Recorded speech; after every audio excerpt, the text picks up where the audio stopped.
And welcome back to another edition of Transvox. And I'm being allowed to fly solo this week because Jenny's not with me. But instead, I'm joined by a person I've known for many, many years, someone I've worked with. We've run a conference together many, many years ago, and someone we've had conversations with from time and again. And always interesting to watch Joanne Lockwood strutting her stuff on GB News and generally being out there as an interesting advocate for our profession. Profession, odd word that Freudian slip there, Joanne. What do you think? First of all, welcome. How are you? Yeah, good. Yeah, and this should be a far more enjoyable experience than GB News. And you say GB News can be a bit adversarial, gladiatorial, and yeah, it's a technique. You know you're not going to get a word in edgeways. You know they're trying to control the narrative. They don't really want to listen to you. You're just there for balance and Mm. to allow them to say whatever they want, but also have a another voice on. So yeah, no, it'd be nice to have a good chat with. Did you say an old friend, old colleague, and less of the old, I I suppose. was just going to Old say in less of terms the of, old. yeah, less of the old, less of the I think old. I think we are both the same age, and I think I was talking to Abby Hawker recently, who's saying that we need more trans elders. I said, "Oh, thanks a lot." When did I fall into that notion of being a trans elder? So there you are. I know. What a term, eh? I mean, I've heard someone's called me that. And I thought, hang on a minute. I'm a relative. I'm a trans teenager, really, in Yeah. terms of my public persona, and but older in give my age away here. I've just turned 60, so I guess older in terms of lived experience and life, but only a teenager in terms of my public trans journey. Yeah, obviously, like many of us, my trans journey began, yeah, 50 odd years ago. Mm. Yeah, but the rest of the world only picked up on it about 12, 13 years ago. So yeah, it's yeah, I've got some other friends who are, you know, transitioned to the 70s and 80s. Yeah, look at Christina Burns and people like that. You Mm. look at those people who they've been through the school of hard knocks in a different world to the ones that we're in now. And they've got more t-shirts than I have on this. And so I see them as my elders. But Yes. you're right, there's a new generation coming through who see gender identity, gender reassignment, and the current world in a different way. Because even I see the difference between my my experience in the world in 2015, 2016, and the attitudes in public today. In that 2015, 2016, 2017, you just felt things were getting better. And you just felt this positive momentum. And all of a sudden, this drawbridge has been slammed shut in the last 18 months. And it's like, what?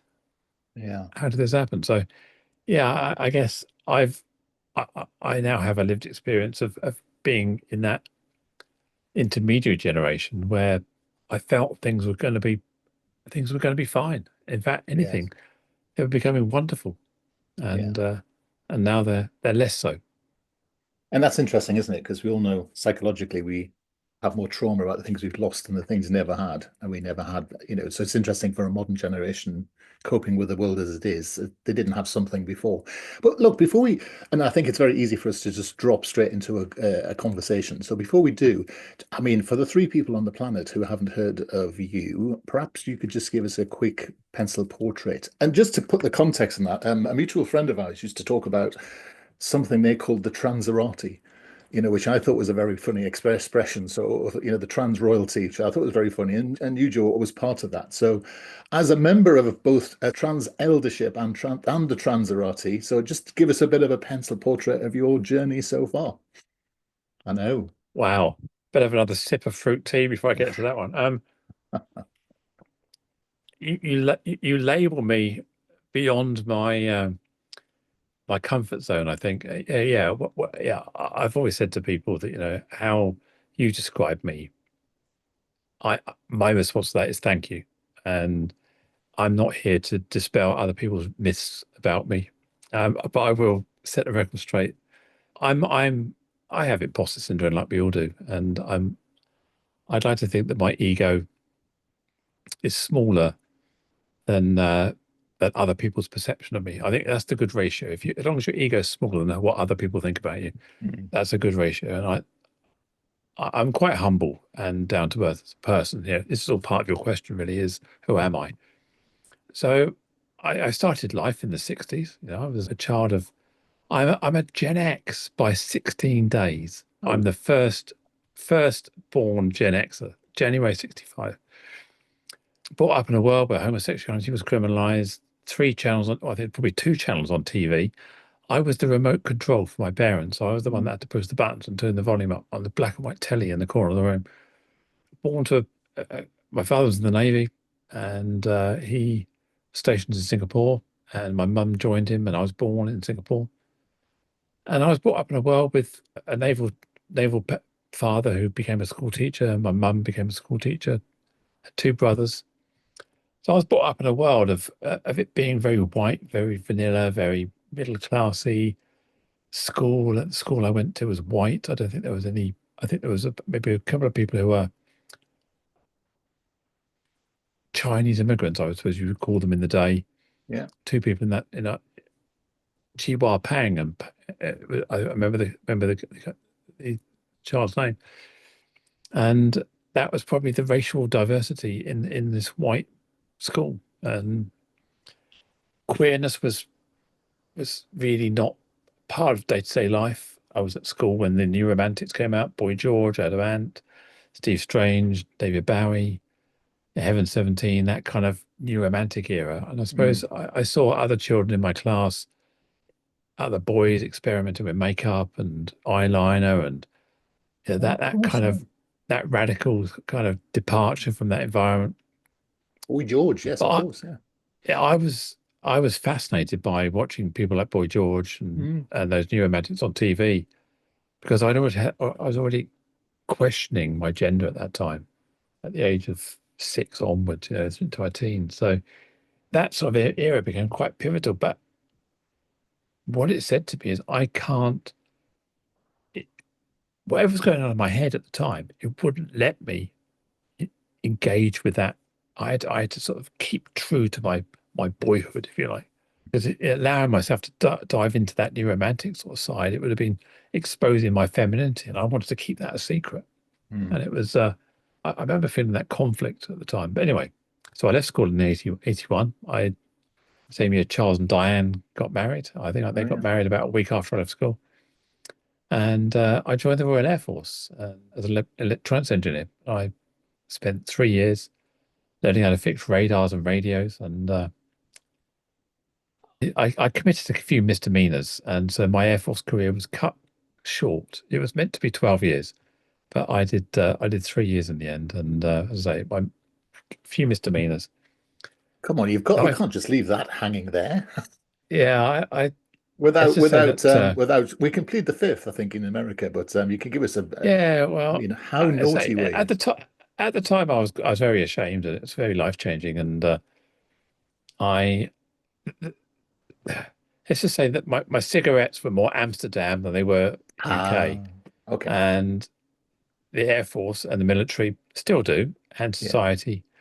So smoking marijuana in the forces at that time, and I guess still today, was really, really a bad thing. Yeah, it was a bad thing. And I got found out along with a few friends having smoked it at a party, and I got no satisfaction out of it. I actually had no satisfaction. It was just one of these, give it a try. This is horrible. Made me feel sick. I think 2 drags. And that curtailed my career. And it was a life-changing experience. And I think it was my first experience that I remember of, I've said it quite recently to other people, that this too shall pass. No matter how bad it gets, no matter how much shit you've got going on in your head. Yeah. The fear of something going wrong, the fear of being this, the scared of this. I went through this process. I was marched into the station commander's office. If you've got any military background, you're marched in there without your hat on. You stand in front of this desk. They read out the charge. And I've been through this process, if you like, about 6 months. They do a station investigation. They assign you this and they assign you that. You get no defense. It's just all Mm. investigation. And then they present you this fait accompli, which says, we're finding you guilty and we're going to award you 28 days in military prison. And then we're going to kick you out of the service afterwards. And I remember as they said, it's 28 days confinement, whatever they call it. And you salute, you march out, give you your hat back on the way out. And they take you to the guardhouse, they sit you in there, and then they give you a van and they drive you off to the to military prison Colchester. If anyone's been in the services, everyone knows of Colchester. And I remember feeling such a relief. I mean, Mm. really, it was. I felt relief in this minibus taking me to Colchester with the other my friends who were also in charge. I felt such relief that this ordeal of this not knowing was over. I remember doing the 28 day work. It was reduced to 21 for good behavior. I was in these metal huts, sort of rounded Nissen hut things, bars on the windows with 12 other guys, Army, Navy, all had done something wrong. Most of them were for hitting their commanding officer in the face when they didn't like something or doing something quite radical. The squaddies were quite trigger happy and Yeah. um, so yeah. But I'd lived in a room with 18, 20 guys, beds in a row. So the difference between this and what I was doing before was there was bars on the windows and we couldn't go to the pub in the evening. But I was with a bunch of guys and we were just chatting away and doing stuff. And it was not that onerous. You're doing a bit of marching and a bit of cleaning and, you're doing again, anyone with military experience knows what the term jankers is. You're cooking and cleaning and tidying and doing military bullshit, if you like. Mm. 8, 10 hours a day. But it wasn't terrible. It was good camaraderie. I remember getting on the train on the way home. I'd lost a couple of stone as well. So my jacket was like really big. Mm. And I remember coming home thinking, wow, I feel free. Feel free. Mm. What do your parents think, though? Oh yeah, it was a tricky time, It Yeah. was a tricky time, yeah. They thought they got rid of me and suddenly I came home. Yeah. So They've met you. yeah, They know what you're like, and they suddenly you're back on the doorstep. back on the doorstep. So yeah, I mean, luckily I was my parents gave me the right nudge with the right force in the right place at the right time to make me get off my backside. And I went to a temping agency in the local town, and I think within 48 hours, I was temping at Plessy Avionics, which is a defense contractor that's been bought out by BAE or something. Yeah. And I ended up filing drawings, Mm. technical drawings on electronics gear, which Plessy's made equipment for the RAF and for Navy Mm. and other people. And I got chatting to her because I was doing the drawing. So we get these engineers, post design engineers, they come in and they ask for drawings. So I'd help them find the drawings, sign it out, and then sign it back in. This is the big A1, A0, proper drawings Mm. hanging up in cupboards. And I got chatting to the one of these post design engineers because I sort of said, oh, yeah, PTR 175 and PTR 1751. I used to work on this kit when I was in the Air Force. He went, really? You used to work on Mm. this? I said, oh, yeah, this one here. I got trained on all this kit here. And, what are you doing in here? I said, RAF, long story. He said, oh, we were just about to take some of this kit on here in Havant, where I work. He said, we need someone on you because we've got to go and calibrate the test equipment and do all this Mm. stuff on the air bases. So I had the interview. Suddenly I went from drawing clerk to post design engineer and got a job. I was then visiting the RAF bases, calibrating the test equipment for the equipment that I was trained on. And when I went out to these RAF bases, I actually met some of the people who were on my Oh, course who'd yeah. survived, obviously got through Yeah. the training and were now JTs or corporals in the Air Force. And yeah, I met them in their third line and thinking, Christ, you look so miserable. Sat in this lab testing equipment. This is not the dream. This is not being in the front line. This is not flying with the plane or anything. Yeah. So, yeah, I look back at that time and think, yeah, I was 20 years old, 18, 20 years old. I messed up my life big time. But yeah, this too shall pass. Yeah, no matter how shit it is. Yeah. But you've also things will mentioned there pass. that the impact of a third party on your life, that your parents were a force that prodded you in the right direction at the right time, that a person you talked to spotted potential and then did something about it. And it's a form of allyship in a strange sort of way, isn't it? Seeing potential in people, but not just talking about something, but actually making something happen. And I think you talk to a lot of Yeah. people's lives who've lived longer lives. And they're often crossroads, aren't they, where there has been a third party who has done something and helped or created an intervention but they've taken action. And I think that's really important in life, isn't it? I think we often think, what is the role of an ally? And that's it, really, isn't it? Well, yeah, I mean, that was one example of when things went wrong. And I've got numerous examples in my life where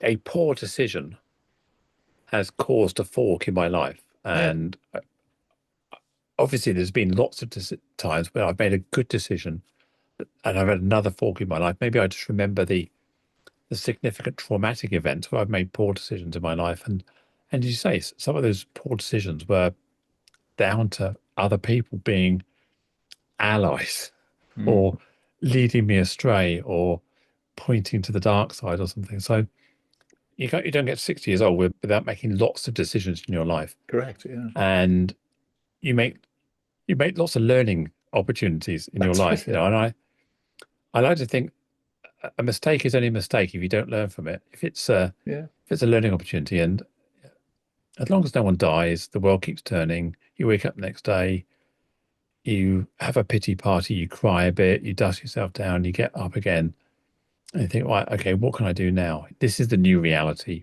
What do I do from here?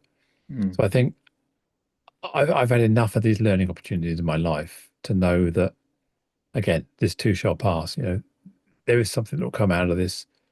And I said to myself, when COVID became the thing, was it 23rd of March 2020, when Boris Johnson came on the telly and said, mm. you got to stay at home. And all of my business, all of my pipeline, all of my potential, all my earnings just vaporized in that moment. And yeah, like everybody else, I had a pity party. I cried. I Mm. sat there in despair, and I thought, this has happened to me. This has happened to me. This has happened to me. I gender transitioned 5 years earlier or 4 years earlier with nothing. Okay, I've got nothing again. Okay, if I've got nothing again, I've got nothing to lose. All I can do is go out from here. Yeah. So I think those sort of major big kicks in the nether regions make you stronger. They make you realize that I've been here before. I've been here before. Well, it's the Um, actual definition of resilience, isn't it? It's coming back from something, but coming back stronger. Also, the interesting thing is that what you're describing there, which is like a form of stoicism, isn't it, is the actual opposite of impatience, if you think about it. And impatience is the purview of the young, isn't it? So we learn stoicism. It's very rare to meet people who are 16, 17, 18 who have that stoic mindset or skill set. So you often find the most emotionally mature youngsters have actually learned a little bit of stoicism. They've got something in their background which has helped them. But I think for most people, it's that stoic approach is really quite important, isn't it? That we can endure and we can turn in a situation to our advantage because the situation is neither good nor bad. A situation is just a situation. It's what you do with it that matters, isn't it? yeah, I mean, I've seen numerous studies and reports that A grade students don't make good entrepreneurs. Yeah, The best entrepreneurs come from people with hardship, come from people who've yeah, overcome adversity, whether it's neurodiversity, dyslexia, whatever. We see all these stories about these well-known entrepreneurial figures. And yeah, you have to have fucked up a bit in your life. yeah. And to do that. And I think I look at people who I always consider, the nerds, the A graders, all this kind of thing. And I look back on my life glad that I mixed a whole load of capability with rogueness, if you like. So my Mm, rogueness stopped me becoming an A grader. I mm, probably got the IQ, but I could never apply it consistently enough. I was always mm, too. You probably term that as some kind of neurodiverse today, but yeah, mm, in those days, I was just uncontrollable. My mind, I was disruptive. I couldn't focus on stuff and falling into with the wrong crowd in the RAF, and I was disruptive at school. Should have got I should have got 8 or 9 O levels. I came up with 5 on a scrape. And if you look at my report card, I was either A's or F's. If it was maths and physics, the teachers loved me. If it was French and history, the teachers hated me. And there was this real polarization. Why? Yeah, I was either 100% in or 100% out. There's nothing in the middle. And I found that that's been a good thing in my life, where if I'm really involved and engrossed in something, you'll get everything I can do. I'll put everything into that. If I'm not bothered, I'm not bothered. Because It is. I know Mm, if I'm playing pool, snooker, or darts, I've got one game in me, then I can't be bothered. It's like, I'll give you a game. I'm mm, bored now. It doesn't excite me. I don't care about winning. I don't mm, care about putting the ball enough or getting the dart in. I'll have a mm. bit of a laugh. So those sort of things there, I know that I just haven't got it just doesn't interest me enough to want to be good at it. Yes. Interesting as well. You're left-handed as well, aren't you? I am Got, left-handed, yeah. yeah, I noticed that just as you were throwing that dart there. But also I've seen you do blogs about left-handedness. Yeah, look at that. In down the, I was going to Yeah. say in the pot, but that's not darts. That's something else. It is interesting this demographic of ours, isn't it? Where many people are experiencing neurodiversity. And I've always said that the community, it's not a community, the demographic of transness falls into these two categories, maybe too neatly, maybe that's not precise enough. But you've got the neurodiverse grouping within it, and you've got the sort of artistic community. So I've come out the artistic side of it, being in the arts, not necessarily, having that comfort of being surrounded by people who are by nature different, looking at the world differently, all that sort of stuff. And it is quite interesting how those two segments within that overall demographic sort of create an uneasy alliance when you start to look at who and what are within this sort of group of people. What was fascinating about the Cass report, and I had quite an interesting, quite loud and obnoxious argument with someone in the National Health Service about the Cass's conclusions on neurodiversity and how transgenderism might just be a form of neurodiversity. And that actually, they pointed out to me that I might be missing the point on that. It's not what they actually said. But the second thing is that if actually transgenderism is a form of neurodiversity, then there must be a way to be able to be functional as a transgender person, which is that you get treatment for it, functional treatment, and you're able to actually to manage that situation in real life. And I thought actually it's quite an interesting way of thinking about it, seeing that as a liberating force rather than something that often we see as holding us back. No, I see. I'm not a big a fan of the word transgenderism. I don't like the ism element of that. But I hear what you're saying. I'm left-handed.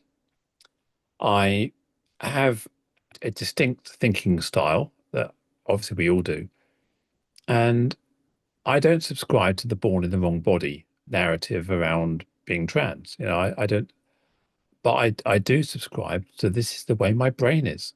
This is who I am. This is how my brain is. So I don't fit into the bell curve of normality in that central zone of the bell curve where we are neurotypical, gender typical, whatever it may be. I'm an Mm, outlier in my sexuality, in my gender identity, in how I perceive myself, both my gender, also my thinking style and everything else. So I wholly believe that my gender identity is a neural thing, neurobiological. mm, And it's not about my body, it's the way my brain is. And as I say, as a left-handed person, I'm aware that I'm 10% of the population. I'm not typical. And I'm also aware as a gender diverse person, as a trans person, that my brain thinks differently to someone who's not. And it's mm, nothing to do with my body. It's how my brain sees the world. And I definitely believe that being trans is a neurobiological neurodiversity. And as you say, if I if you look at the press, look at the papers, people go, "Oh, neurodiverse. Oh, we need to support neurodiverse people. They need help." mm, I'm neurodiverse in my gender, and that's how I am. I need help. mm, And you're not trying to tell someone who's got autism or ADHD or ASD that we can fix them with drugs without support. mm, Yes, you can fix me with drugs. You can give me Ritalin or something, and I'll calm down. But mm. the drugs that work for me are estrogen, Yeah, it's and just the appropriate drug, isn't it? yeah, and it calms me down. It stops me feeling lost, confused, and at sea. So yeah, a lack of testosterone and estrogen is definitely my cure. Yes. We were getting just, I'm sorry, doing poor hosting here and getting distracted into issues. And but you were sort of at COVID, you'd transitioned, and like a lot of trans people, all we ever seem to talk about is being trans. But I always say to myself, trans is the least interesting thing about me. You know, I've got a very long, interesting background, as have you. You do other things apart from just be a professional trans person, don't you? You've got other interests, and you talked about entrepreneurialism earlier. You are an entrepreneur, isn't it? So should we unpack some of that a little? Well, yeah, I mean, after I left the RAF and I did a few years with Plessis, I got into computing. So mid-80s, there I was, brain the size of a planet, really curious. I found that computing was my thing. It was, I could hear it, I could sing to it, the rhythm Mm, resonated. So personal computer just launched, Apple just launched their first Mac and these sort of things. And Plessis and other companies were looking for young, bright kids who wanted to get into this. And I was in the right place at the right time. I ended up working for Coots, the bank, started flying around the world, installing systems, banker expenses, having great times. Late 90s, I exited my well-paid job at Coots. I was the global head of head of delivery services. I had a team of 40 people looking after systems all over the world. So I had a pretty hectic salary. And my accountant, we talk about people nudging you at the time. My accountant said, "Oh, why don't you give all that up and start your own business and come and work with me and help us. I'll set your business up, doing IT support for local businesses." So there I was, chucking my career at Coots in, and next day, there I was working at my accountant's one-man office with no staff, no people, no nothing, no status, starting a new business. And what did I know about running a business? I wasn't an entrepreneur. I was just an IT person. I knew about IT. So I was literally at the deep end. Yeah, I was literally at the deep end. I had to learn about sales, marketing, business development in a time. It's pre-internet. The internet was dial-up. We were mm, selling dial-up. People didn't have their own email addresses or domain names in those days. People didn't have a website. This is 1998. Yeah, 1998. Yeah, Windows 95 was still the prevalent operating systems. Windows 3.11. So I was putting dial-up ISDN into people's places, and I was learning all this on the hoof. It was there's the old story, isn't there, about the person that takes these piano lessons. And once a month, he has a piano lesson, and then goes back, and the piano teacher said, "Where have you been?" He said, "Well, every time you teach me, I go and teach other people with the piano lesson that you just taught me, mm, and that allows me to pay for the next one." mm. So I always thought, as long as in the land of the blind, the one-eyed man is king. In the land of IT, you said no more than the people around you to look like you're an expert. And I used to, talk about this ADHD, this intense brain I have is I was wanted to pick it apart and fix it and take it to all these different angles. So my brain just latched onto this, and computers never had an end. You could dive Mm, into anything you like. So yeah, so I set this business up in 1998, and I ended up installing cable TV head ends for Isle of Wight Cable and TV, which became White Cable South, I think they were called. And then Omni were based in Irvine in Scotland. And I was there being the system integrator between all of these technology partners. And I remember just thinking, fucking hell, how did I get here? There's all these big brands. And can you imagine being in Virgin Media's head end in the mm. local town? I was the person basically installing the cable TV systems, integrating these together, the broadband and all this kind of stuff, dial up internet.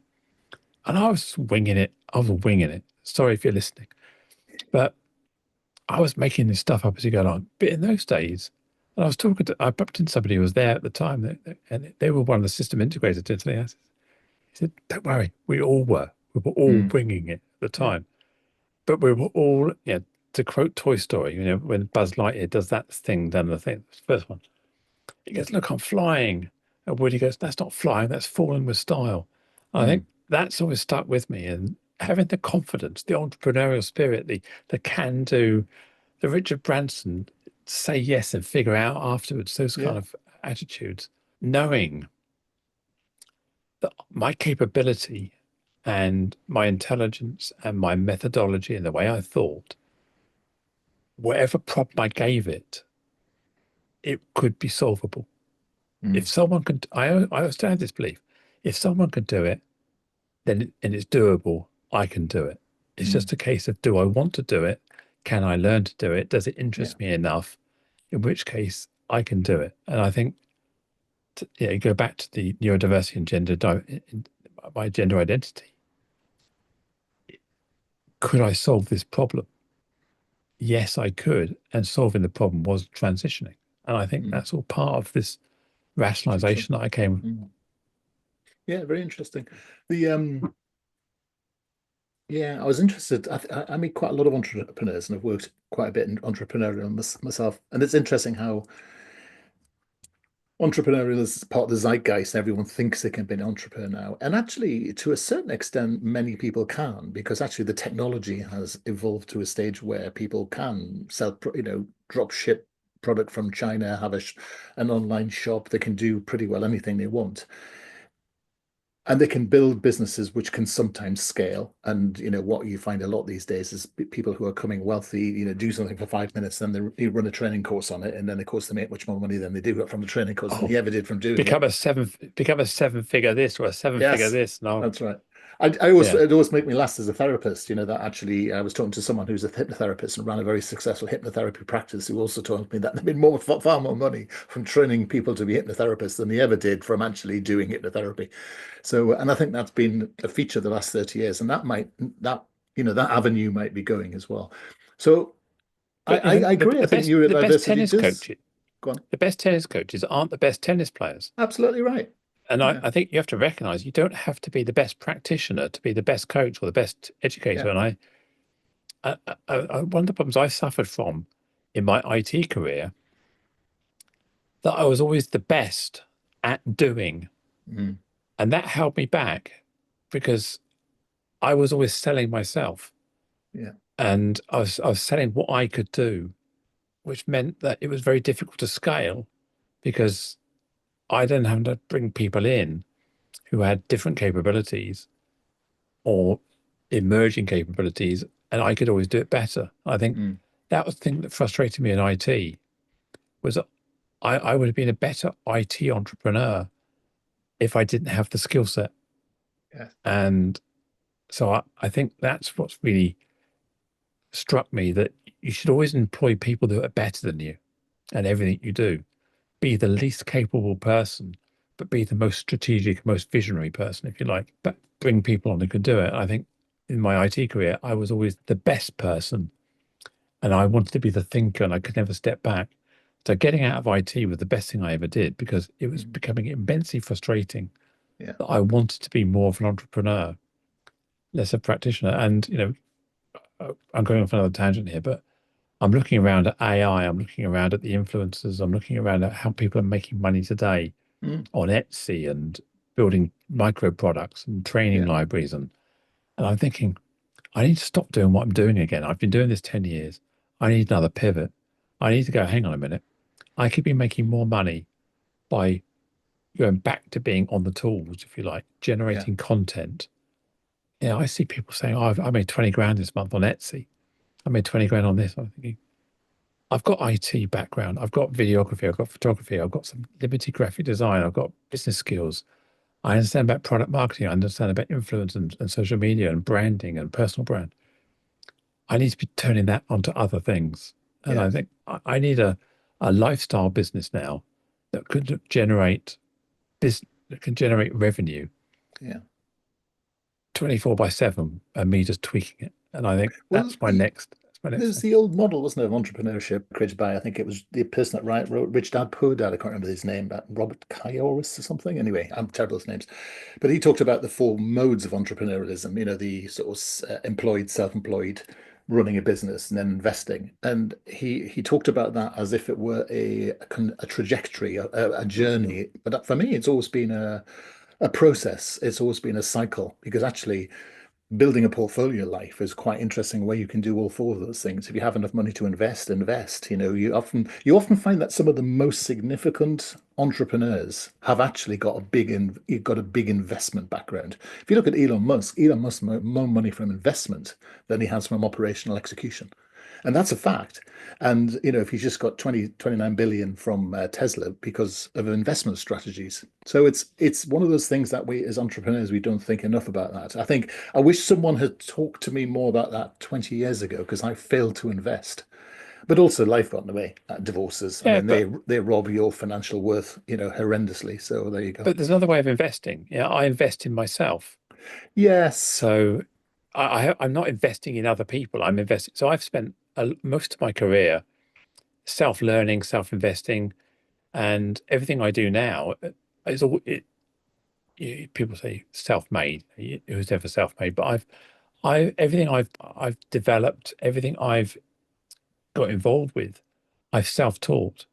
I've learned. I've put the hard yards in. I've really invested in it. I'm not one to go on training courses. I'm not one to go and listen to other people speak. I'll sit there and I'll bit like using a matrix analogy. You plug the module into your head and you Yes. download the helicopter module, Mm. and suddenly you can fly a helicopter. I do that. I absorb the knowledge from everywhere I can, and then become an expert in something. Then I've got this short window of opportunity to use that expertise before I get bored with it and move on to the Mm. next thing. So I recognize that if I'm going to do something, I've got to take a quick run up at it, become an expert, do something with it, make it happen before the next shiny object comes along. Because I've got a whole cupboard full of shiny objects that I must finish one day, and I never do. So I'm so investing in yourself, I think, is critical here. But I think also, as we were talking there, I think part of me is also the inventor mindset. So Mm. product development, inventing, seeing opportunity. So investing in myself to be capable, also allowing myself that blue sky thinking time to just sit there and do nothing Mm. and stare into space, to be able to ideate, to be able to come up with thoughts is also a part of what I do. And it's, as I say, it's trying to find the intersection between my brain being interested long enough, having the expertise and the capability and the idea to take it to fruition before I Mm. get bored. It's And interesting what you're saying. that's It's the trouble. sorry, go on. We've got a funny old lag going on here, and we keep banging over the end of our sentences. So you get to the end of that sentence, and I'll edit this bit out.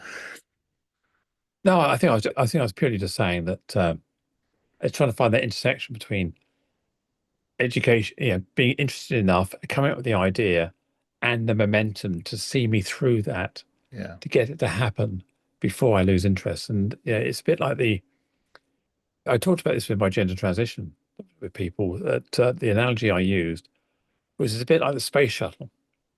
You need to inject billions of pounds of thrust into that space shuttle to get it off the launch pad Mm. into orbit. But of course, what you've got to try and do is you've got to make sure that when you launch it, you're not doing it with too much thrust, or the thing will blow up. Yeah. You haven't got you've got enough, otherwise it will just drop back down. But what you don't want to happen is you end up burning all your heat tiles off as you go out the atmosphere because you can't come Mm. back again. And then when you're up there, you think, right, okay, now I need to come back down again. So you've got to find your right angle, and you got to get your right velocity. You don't want to burn up. You got to try and hit that tarmac at the right speed, velocity, and angle, and you can bring it to a stop. And you can get out, and you're on the tarmac, and everyone gives you a hug. All those things that could go wrong. Not enough velocity, too much vibration, wrong angle of descent. All those things affect you. So what you got to do is about trying to find your trajectory of Mm. re-entry and path so that it becomes successful. And I think patience for me, talking communications, was all part of that trajectory. Otherwise, I could have easily burnt up on re-entry and lost everything that I cared about. Mm. But you have to try and find that path, that flight path where you bring people with you. And people often say, well, how did you manage to stay married? How did you manage to keep your kids? And how did you manage all this? And it's a lot of it comes down to, if you want to be lovable, if you want to be loved, you have to be lovable. If you want to be Mm. liked, you have to be likable. Mm. If you want to be worthy of respect, you have to give that worthy respect. So that was always my mantra once I realized that A lot of that was in me. I could control all of that, how people saw me. And I think that's one thing I would say to people is if you, whatever big change you're making in your life, gender transition is obviously a big one, whatever else you're doing, you have to have personal responsibility and entrepreneurship, running a business. You can blame other people all of the time because it's your fault. It's your fault. I'm late because the train was cancelled. No, Yeah. you're late because you didn't put enough planning in. If it had been that important, you'd have gone the night before. You'd have got an earlier train. You wouldn't have cut it that fine. Yes, there's big disasters, but it's always always say I could have done it differently. I could have got an earlier train. I could have taken a different train. I could have. So the train isn't the cause of your lateness. It's your thought process around that lateness. And I think being is one thing that's taught me in one of these entrepreneurial fast track programs I did was personal responsibility and personal Yeah. accountability. Be accountable. And I think that's, if I look back at that entrepreneurial training I did, that was probably the most inspirational part of that training Yeah. was the only person that's responsible is you. Yeah. You are responsible for you, how you show up and how people perceive you. And if you don't manage that, that's on you. And I think that's good. You can blame other people all of your life for everything that goes wrong or goes right. Or you could just say, yeah, that's on me. Interesting. So I mean, we'll sort of get to the end of this episode because I'm suddenly realizing this has been a part one, which is great if you're prepared to do a part two, because I think part two should be more about advocacy and training and being a bit more political, if that's all right with you. But I wonder Yeah, what I no, just I wanted think to, we should get into the weeds. This is we're who am going I, to. this episode. Yeah, yeah, yeah. One of the things that's going through my mind is that you're talking about new ideas, but your career has been very much slightly different to that. And it's something that everyone can learn. What you've talked about is a learnable entrepreneurial skill, which is the business of synthesizing. So you're synthesizing knowledge. You're a systems integrator. You've got a way of, as you say, plugging in knowledge, downloading quite a lot, and then from that, it's Henry Mintzberg called it the sort of emergent strategy or the emergent idea. And I think people don't understand that's a learnable thing people can learn. I think a lot of people agonize and say, I can't be an entrepreneur because I can't sit back and think of a cure for cancer sitting on my sofa or, any of those sorts of things. And I absolutely, totally agree with you about this idea of accountability. I mean, I run courses in accountability, so I would. And it's absolutely fascinating if you listen to most people talking, especially youngsters who haven't learned the stoicism type thing, they will be constantly doing what we call the BMW method, which is bitching, moaning, and whinging. And all they're doing is not taking accountability for themselves and their decisions. And that's the point. If you've got good decision making skills and you become accountable, and then critically you can do something, because the whole point of entrepreneurialism, the big difference between entrepreneurial people and not, is they take action. And they take action and they make stuff happen. They don't sit on the sofa. They don't think about the analogy of your takeoff. What they do is actually get in the spaceship and press that go button, and something starts to happen. And I think that's one of the things we often learn through gender transition, isn't it? We have pressed that button, and we don't often take the gender transition process has been something we can apply to the rest of our lives. It is about risk. It is about managed risk. It is about thoughtfulness. It is about self-development. It is about self-care and guidance and new experiences and fear and hope and all those different things. That's gender transition is just the life experience in a specific process, in my view. It's a business plan. I Thoughts? remember sat on I sold my IT company. I mean, that's how I got out. I was going through this really dysphoric, really poor mental health in 2015. Business partners got wind of it. They offered to buy me out. Cut long story short, I sold up. First of March 2017 was kind of the day before I'd sold my shares. I was now sat at the end of myself thinking, bloody hell, who am I? Changed my name. I hadn't really agreed with my family what was going on. We just sold the business, had some money in the bank account, thinking, now what? Mm, And I remember being in a real state of flux, a bit like most of us felt around COVID, actually, thinking, wow, there's no up and down. I was in this gimbal, there's just mm, floating in space. There's no up, down, left, right. Everything was too many variables. Everything was, I didn't even know what my name was. mm, It was, there was nothing to hang my hat on. So I remember my friend came round. He's a great friend. I've known him for, he's my oldest friend. We met in the Cubs. I was 6 or 7 years old.